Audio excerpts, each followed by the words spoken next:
Hello, everyone. I'm Anna Rose, the Exhibitions and Programming Associate at the Wende. Welcome to our 28th Cold War Spaces and the first one of 2021. Today's topic is Reconstruction Space, Civilizing Europe after World War II, and we're happy to welcome our guest, Paul Betts. He's a professor of modern European history at St. Anthony's College, University of Oxford. And he's the author of Within Walls, Private Life in the German Democratic Republic, and The Authority of Everyday Objects, A Cultural History of West German Industrial Design, along with 7 co-edited volumes. His new book is titled Ruin and Renewal, Civilizing Europe After World War II.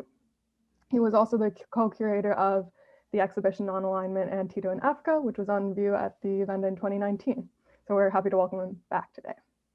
Today's program will be about a 30-minute conversation between Paul and Joes Segal, the Wende's chief curator and director of programming.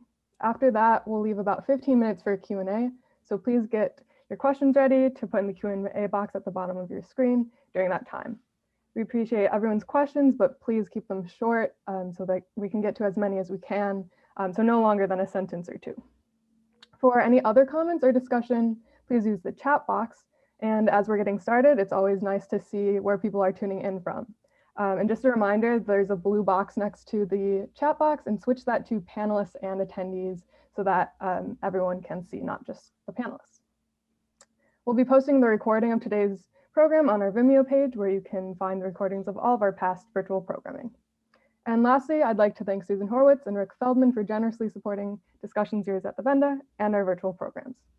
And now Joes will get us started with the program.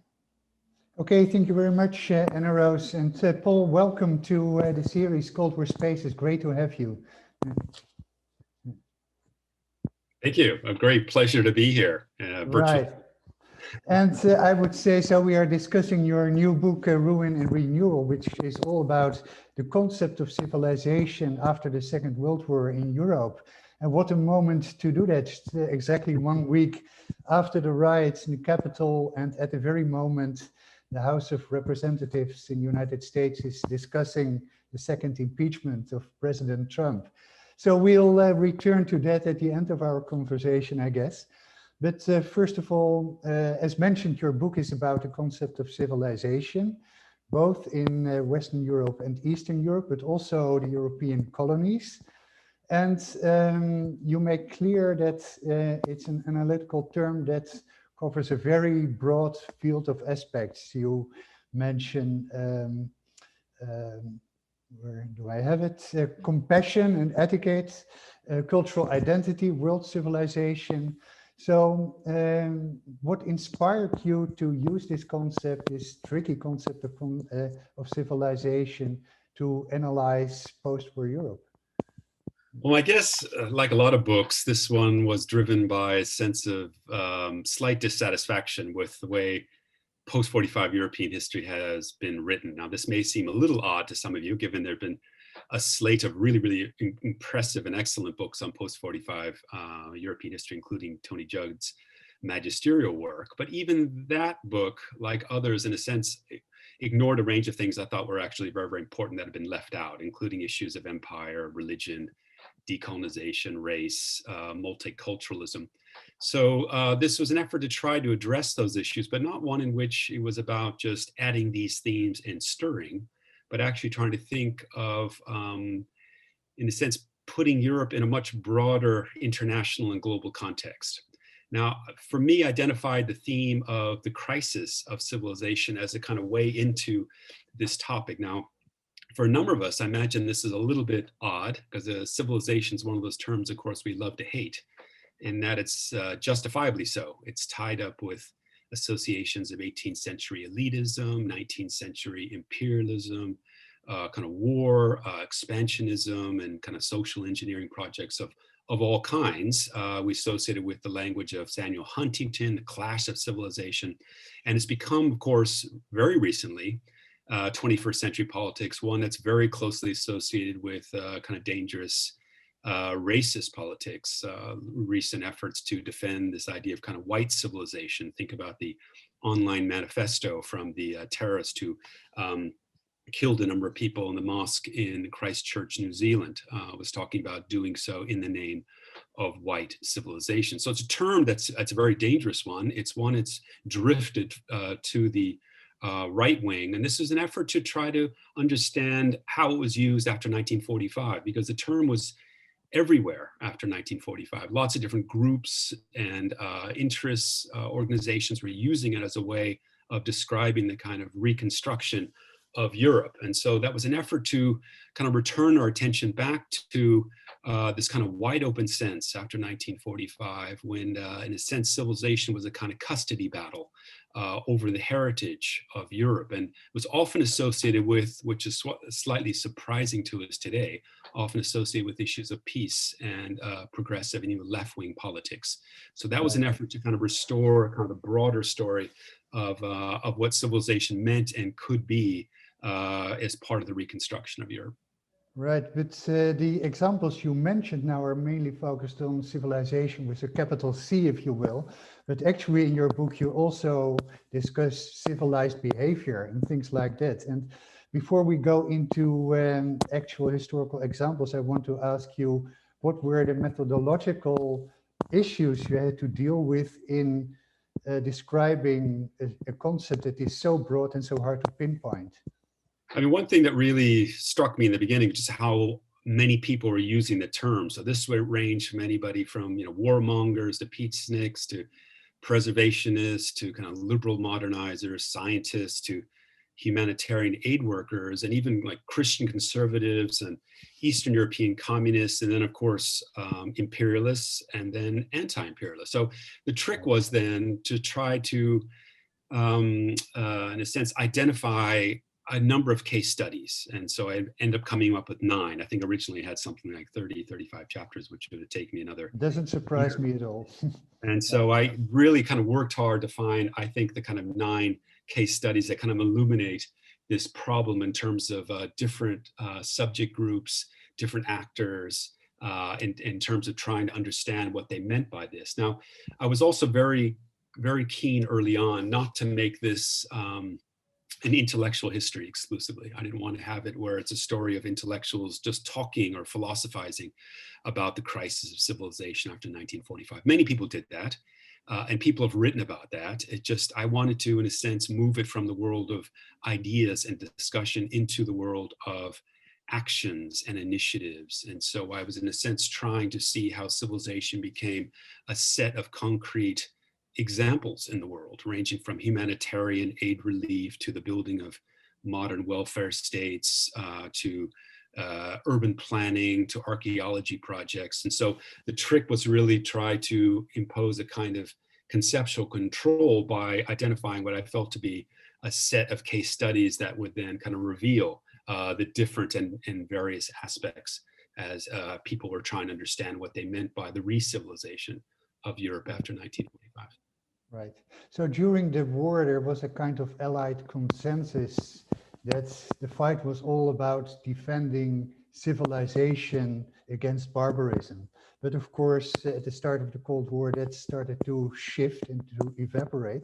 Can you tell us a little bit about how the concept of civilization was used in the emerging divide in Europe between communists? I mean, one thing that really struck me early was that it's a term, civilizations was a term of anathema, of course, for the Bolsheviks and for the Russian Revolution. It was a term associated with Western imperialism, and they did everything they could to distance themselves from it. But there were moments later, especially during the Second World War and then the Nuremberg trials, when they used the term as a way of building bridges to the Allies. And so there's a kind of common front in that the Allies are acting in the name of civilization against Nazi barbarism, for example. But that was certainly a very strong propaganda discussion in the Second World War, which also found its way into Pravda. So it was a kind of Soviet a discussion there too, not just for export, but also very strongly present in the Nuremberg trial. So there was a moment in which that particular idea was one that bridged East and West. But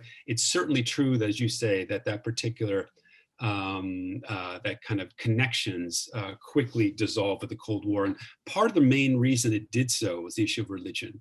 It was very clear that early on a number of Western churchmen, people associated with both the Catholic and Protestant churches, use this idea of the restoration of Christian Europe of a Christian civilization in an effort to defend themselves against what they felt to be the barbarism and the atheism of the Soviet bloc. So that became a very clear marker of division between the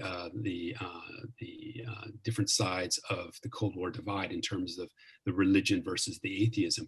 But I also found it interesting that there were places of commonality, or at least common discussion, which is one that has not often been seen by the literature. And that would include things like discussions of the civilization of science in terms of turning science toward more peaceful ends, the discussion against nuclear energy, for example, the kind of peace movements you had both in East and West Europe, this idea of keeping kind of science under control.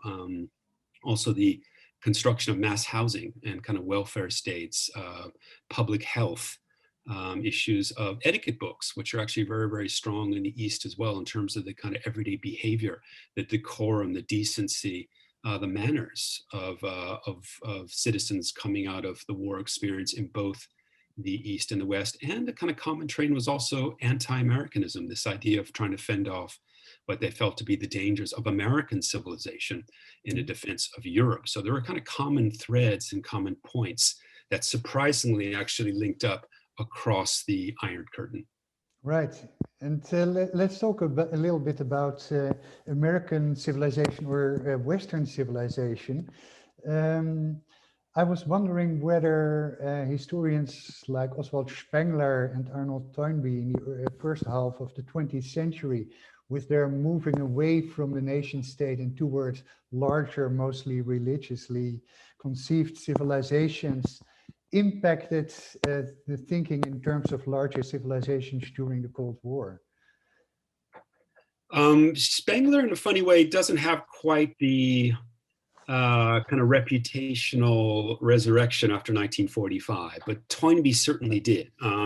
Toynbee is actually quite an important figure for this book, because he at this point is probably a historian that very, very few people read any longer. I mean, he was, we should remember, the best-selling historian of the 20th century. His volumes on the study of history, 12 volumes written from 1934 to 1961, went through massive reprints. And he did a kind of an abridged version in 1947 that became bestsellers across Western Europe and the United States. Matter of fact, Toynbee was on the cover of Time magazine in 1947 as a kind of prophet, the kind of defender of Western civilization. But what I found very useful about Arnold Toynbee was that he used this idea of civilization as a way of thinking beyond the nation state, thinking beyond religious identities, thinking beyond regional blocs.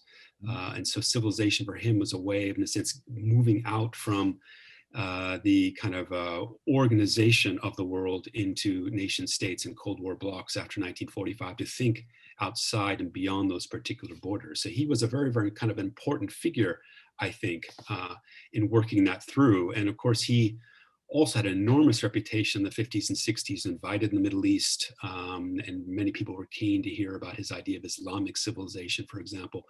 But where I really differed from him is that I wasn't interested in writing a story about the rise and fall of civilization so much as what happens when a civilization collapses and then it is being rebuilt. So that's a theme that really was not central to his work in terms of, in a sense, the kind of reconstruction of damaged or ruined civilization. So that was for me an important element that I wanted to act as a kind of a corollary to some of his theories. But I thought he was actually, very, very insightful. It's one in which I think pays a little bit more respect today in the academy in terms of some of the things he was trying to do at the time.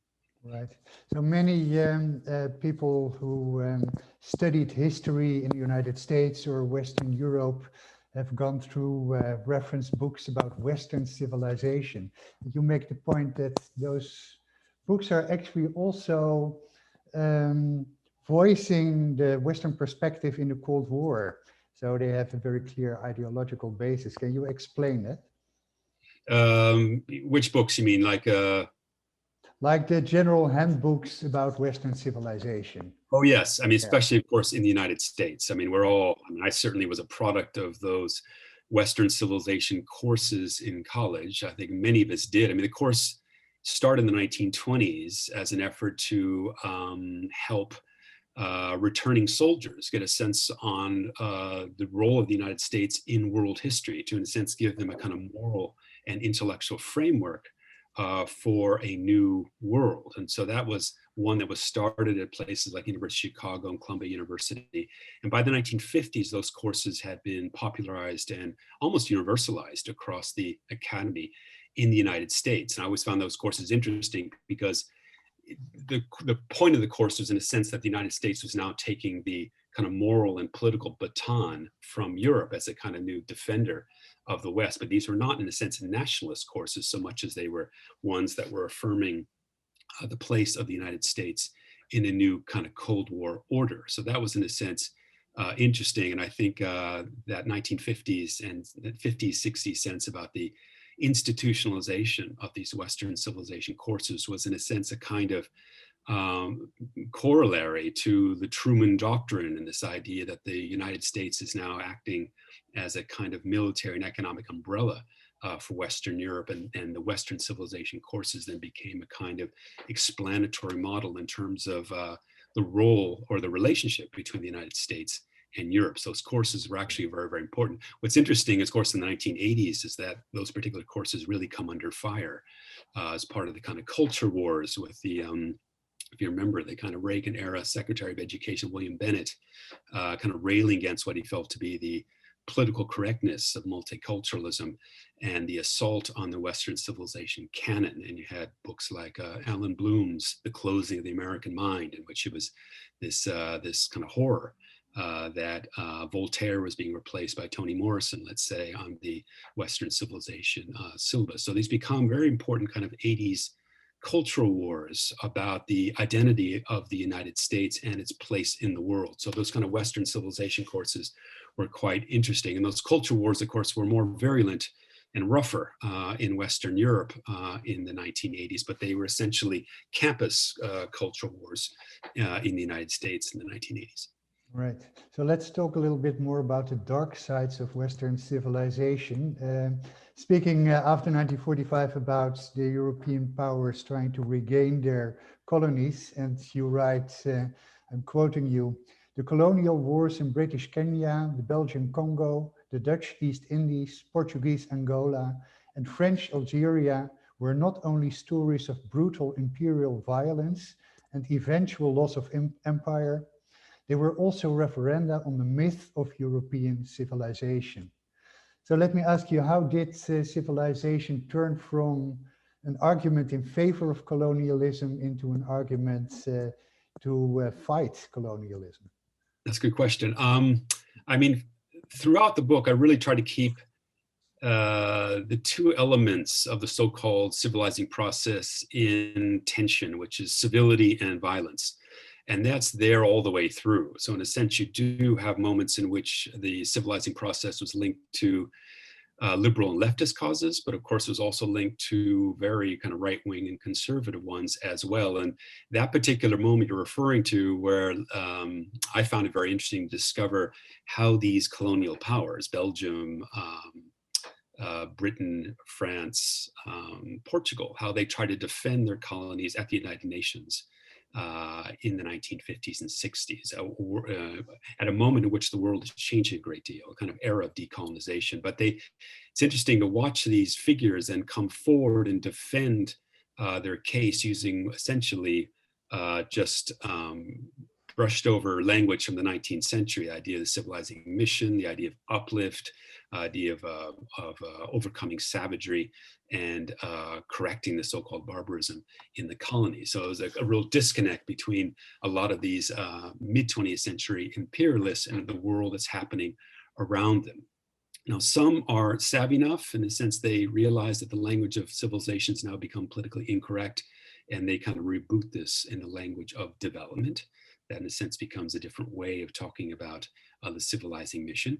But what I found particularly striking is that a number of members of the African national elites, people like Kwame Nkrumah and Leopold Sédar Senghor, in a sense, start to identify the concept of civilization for their own ends. And so they they reappropriate the term as a kind of story of African civilization, which is then for them a story of national sovereignty, cultural arrival, in which it's a kind of separate but equal model of world civilizations. And so that becomes actually quite interesting, that they use then the language of civilization as an anti-imperial language to back off the Europeans in the 1950s and 1960s. So the language had gone from as a justification of European expansionism in the 19th century through the mid 20th century, and then essentially the tables reversed by a number of African intellectual and political leaders that start to use that language as a language of defense and assertion against European hegemony. Right, and quite successfully so, I would say. Actually, a significant part of your book is dedicated to the connections, cultural, political, economic, etc., between the Soviet bloc countries and the developing countries, so the third world. And you mentioned that it is actually a missing aspect or a neglected aspect in much of the historical literature. What would you say does reflection on these relations add to our interpretation of Cold War history?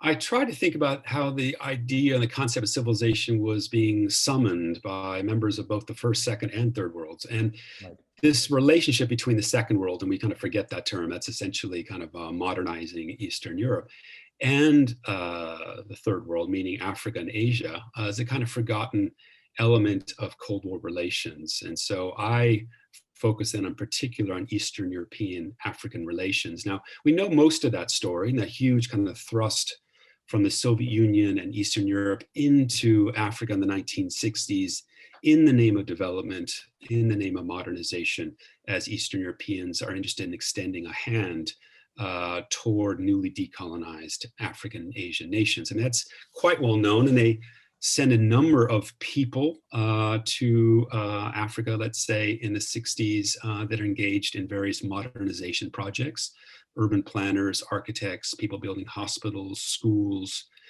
etc. And they'll do so in a kind of neologism from the period. They'll start calling this socialist civilization. So where the term was one that was rejected in the interwar years by the Bolsheviks as being tied up with Western imperialism, they start to use it as a bridge term to build links with potential partners in Africa. What was really interesting to me is that they're not just interested in about the story of modernization for the present and future. They're actually very interested in the antique or antiquarian African past. And so there's a real interest in ancient African art, ancient African archaeology, with this idea of trying to outflank the Americans, which they see as harbingers of modernization, this day that the Eastern Europe and the Soviet Unions acts as a kind of guardian of tradition. So they sponsor a number of archaeology and art projects with this idea of that Africa, or ancient Africa, was a kind of original form of village socialism. And as a result, they can build bridges from the second and third world around this idea of cultural links, which is a kind of an appreciation for the African past. We forget now that the idea of African civilization was actually quite a bold term in the 1950s, where we're familiar that, let's say, Indian or Chinese civilization had been recognized by the West through the 19th century. African civilization essentially had been a kind of interwar claim by a lot of surrealists and people interested in negritude. And so the 1950s idea where the socialist world is coming in saying they're interested in sponsoring projects to help promote and champion the idea of African civilization found a very, very strong reception among African kind of leaders and cultural figures. So again, tradition and not only modernization were seen as bridges linking Eastern Europe and Africa at the time as a kind of language of fellowship in the 1960s and 70s. Right, thank you. So moving closer to our own time, you mentioned two BBC series in your book, actually three, but I want to focus on two now because of the time. First, the 1969 series Civilizing, presented by art historian Kenneth Clark. And then in 2018, the series Civilizations, which is presented among others by Simon Schama. So what is the difference in concept between the two, and what does it show us about the development of the term civilization? I mean, the 1969 blockbuster, televised by Kenneth Clarke, the prominent British art historian, as you say, was really quite a landmark event for the BBC. When the catalog went through, I think it was sold to 40 companies at the 40 countries at the time, a very, very huge success. And it was kind of built on a story of kind of the family tree of Western heritage, a kind of aesthetic appreciation from the Greco-Roman civilization through the Renaissance, through the 19th century. And it was seen as a kind of conservative backlash against pop art, against the kind of commercialization of art in the 1960s. And for him, the motivation for the program was this idea of resuscitating civilization in danger from commercialism, in danger from vandalism. Now, for the recent series, organized by Simon Schama and Mary Beard and David Olusuga, first of all, you can see that they're responding to that series by describing civilizations in the plural. So civilizations with an S, to suggest there's not one singular civilization, but a whole range of world civilizations.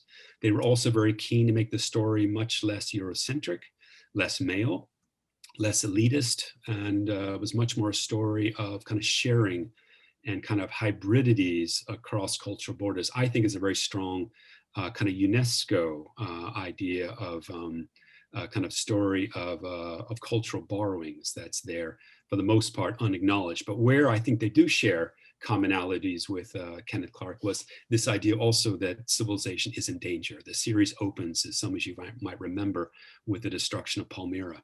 And the idea that this is an affront, an assault on all of us as the inheritors of world civilization. So they keep that particular issue as a kind of homage to Clarke's idea about the alarm of civilization in crisis. Right.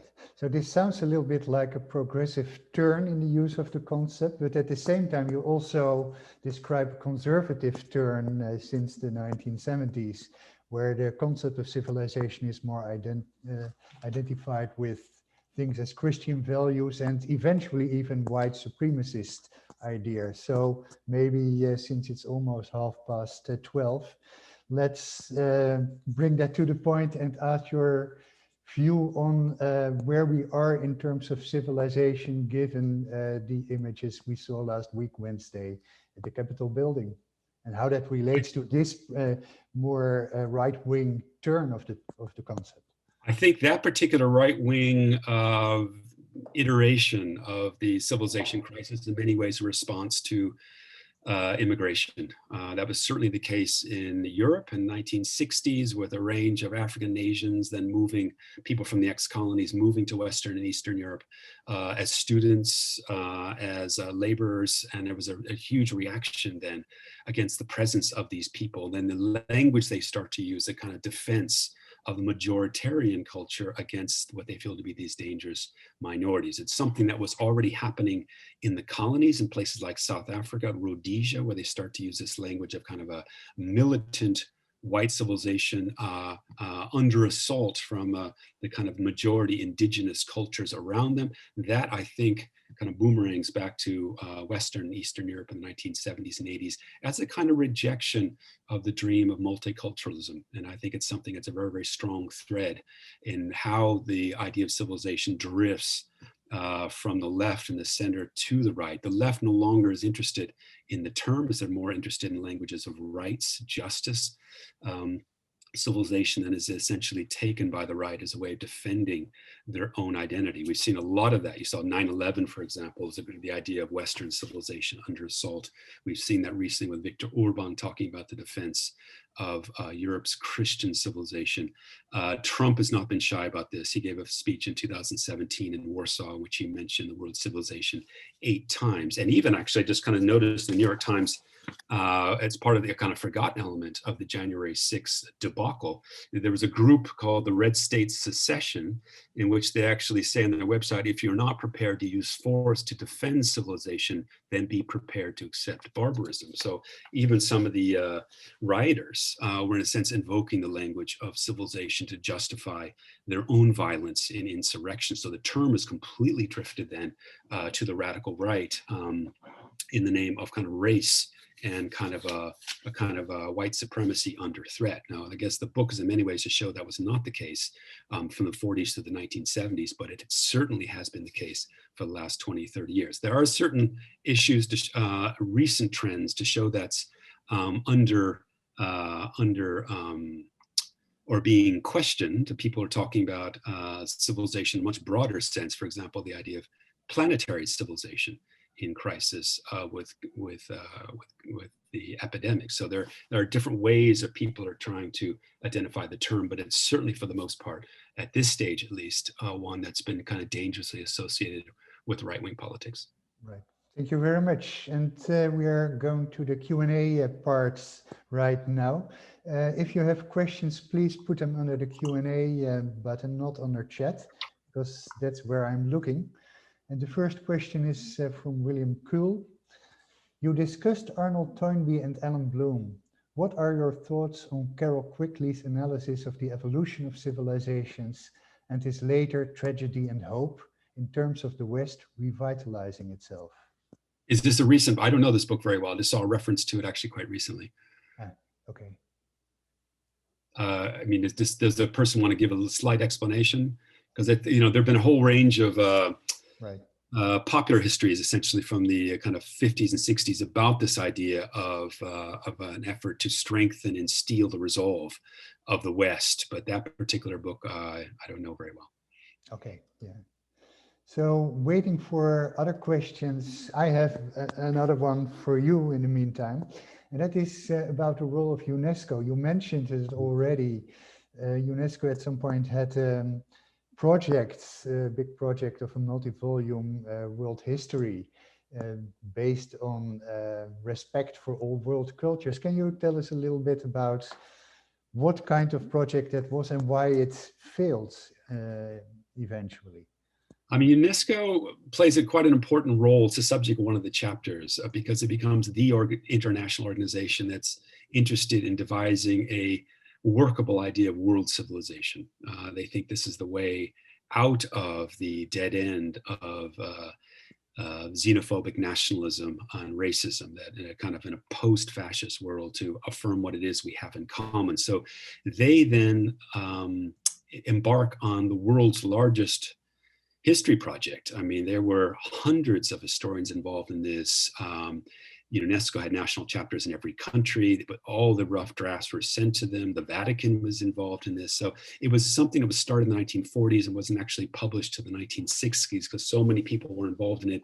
And there's so many objections from the Soviet Union, from the Vatican, others, about the story they wanted to tell. Now, what they wanted to do is rewrite a history of the world that's not refracted through the lens of elites, through war, through nationalism, through Eurocentrism, and to write a history of humanity, which is a story of peace and the development of what they called world civilization. So in that way, they thought this to be very progressive politics. It just got bogged down as they were hashing out the details with other member states, including the Soviet Union and Eastern Europe, about what that meant. Now, by the time the book was actually published, there was actually 6 volumes. They're actually published in the 1960s. They kind of had missed their moment, because by the time the books came out, it's the moment of decolonization, in which a lot of newly arrived African and Asian nations, in a sense, want to claim stories of national history and not this idea of kind of world civilization.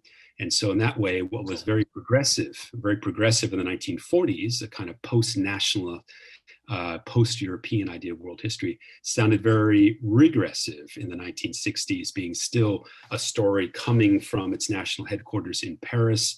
The fact it was called The History of Mankind was criticized for being sexist in terms of its language. So it was one that, even though they produced hundreds of thousands, maybe even in the millions of copies, it never had the kind of publishing impact that they hoped it would have. I think if they published it 15 years before, it might have. But there have been efforts since then to kind of resuscitate the idea. And eventually what happened in the 1970s is that this world civilization idea broke down into regional civilizations. So the stories of kind of religious or regional stories, in a sense, marking out the end of that kind of universalist dream of UNESCO. But they're still there. I mean, UNESCO was the first organization to decry the destruction of Palmyra, for example, as being an affront on world civilization. And they're still the kind of flag bearer of that particular dream from the 1940s. So I think they're still an important organization doing a lot of good work, but they don't quite have the moral mission that they used to have. Right. So actually a very good example of the present informing the past, right? How at a certain point the perspective completely changes. What would you say is nowadays, is there a perspective for something like the UNESCO tried to do, but would it be possible to update that attempt and do something that actually reverberates with our current thinking? I mean, one group that's been really interesting in terms of resuscitating the idea of civilization have been often environmentalists or environmental historians, talking about this idea of planetary civilization, that we're all in this together and that we need to find a way to a sustainable future. And so for them, that language is actually quite important.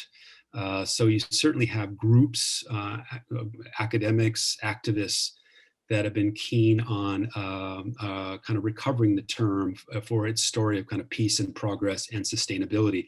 And again, as I was mentioning, there's been a lot of discussion in the press and elsewhere since the outbreak of the pandemic, again, about this idea of kind of a planetary civilization in crisis. And we need a more kind of a joined up, kind of a cooperative cultures of science across borders to tackle the pandemic in a more organized and more efficient way. So the term has had a very interesting and colorful and even checkered past. Whether it has a future, of course, it's hard to say. I mean, historians are not in the kind of futures business, but there's certainly been indications that there might be an effort to challenge what has been at this stage a kind of a right-wing monopolization of the term to, in a sense, to kind of return to its open, more utopian kind of moral universalist aspect. And that was there from the very beginning. It's a term and a concept and a mission that is certainly contaminated by excesses, blood, and violence, but it's also had one which has actually had a range of kind of important accomplishments. And so there have been groups that are trying to recover some of the positive aspects of what it was initially supposed to represent.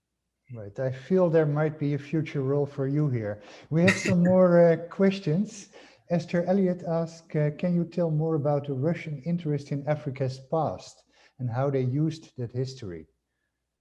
Yes, I mean, that was a very interesting thing for me to learn, the role of the Soviet Union, Eastern Europe, and Yugoslavia in terms of this huge interest in African antiquity. And so a number of Soviet Africanists were there in the 1950s and 60s, again, sponsoring a range of archaeological digs, gathering archaeological sites, organizing art exhibitions, a whole range of collections with this idea of what they wanted to do in cooperation with these newly decolonized African governments to, in a sense, kind of flesh out a story of African history before Western arrival.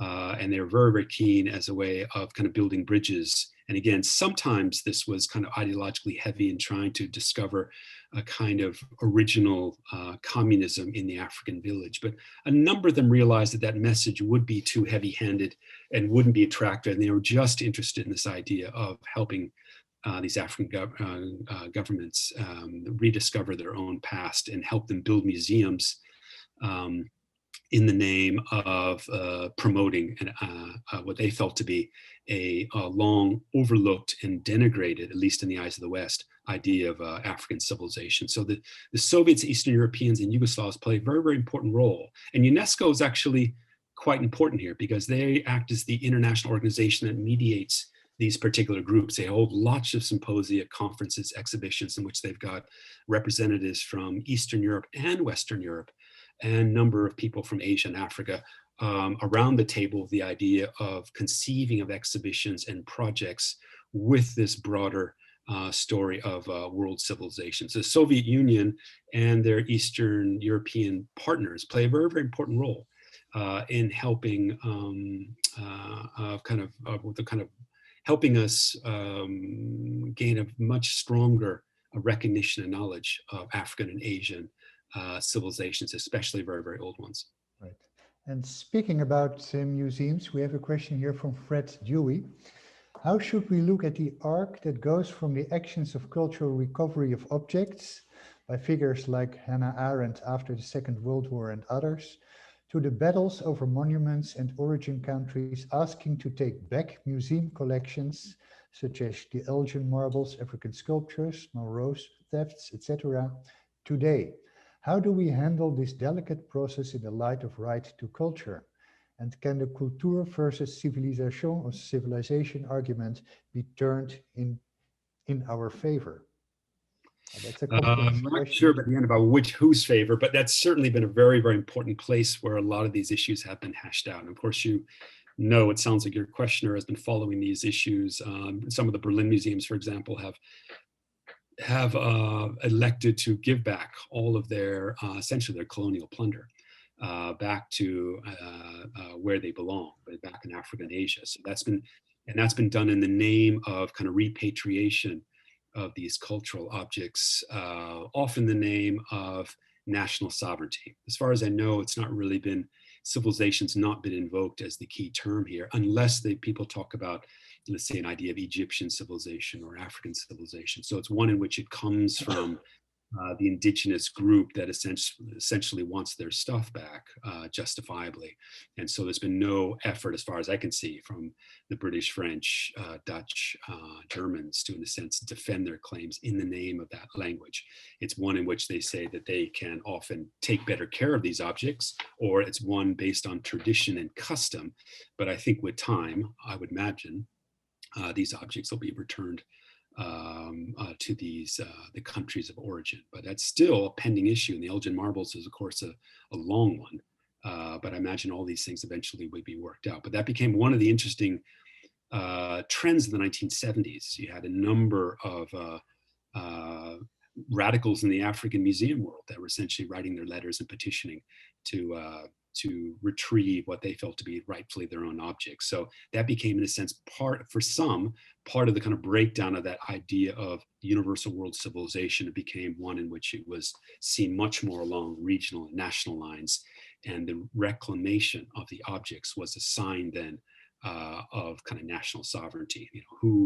It became an issue for UNESCO as well. UNESCO is talking about world civilization when it comes down to who actually owns the Egyptian pyramids. Who is actually going to charge admission? Who gets the tourist revenue? Is it a symbol of world civilization? Is it a symbol of Egyptian culture? Is it a symbol of something that the Sudanese and the Egyptians can share? Becomes a kind of battle then over cultural property, and you have a lot of that then from the 1960s to the 1970s about who actually owns these things and in which name.